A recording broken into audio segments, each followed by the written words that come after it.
I love my job because I get to answer my own questions, right? I think my mission in life is to find and answer interesting questions.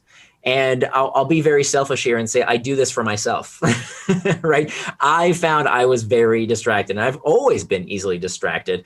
I've always had these big dreams of, man, wouldn't it be great if I exercise? Wouldn't it be great if I spent quality time with my daughter? Wouldn't it be great if I, did everything I said I would do, but I never did.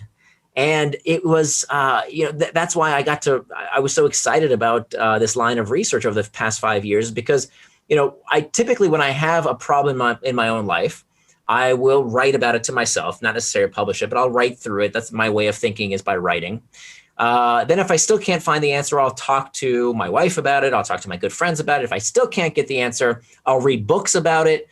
And usually by that point, I've answered the question, right? I figured it out for myself, problem solved. Somebody wrote a great book about it, or I found some great piece of advice, done. Every 5 years or so, I come across a problem and I read all the books on the problem, and it doesn't work. And that's exactly what I faced when it came to distraction. I read all these books about just get rid of your technology, right? Some professor in an ivory tower telling me that I should stop using social media. I can't. My profession depends upon me connecting with my readers online, and my readers are on social media.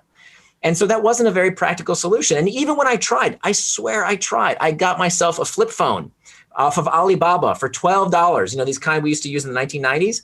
I bought one thinking, okay, no apps, right? No apps, therefore no distraction. But then I got distracted with my laptop. And so I said, okay, fine, no internet on my laptop. I'm going to go get a word processor. And I bought this word processor from the 1990s that I found on eBay. Some library had it in some, wholesale, just trying to get rid of it. So I bought this word processor. And I said, okay, great. No internet, no apps, no distraction. But you see, there's this book on the shelf that would probably be relevant for my research. I should probably read that for just a bit. Let me just see if there's anything interesting. And my desk is a mess here. I really need to clean this. And my trash, but the laundry needs to, and I kept getting distracted.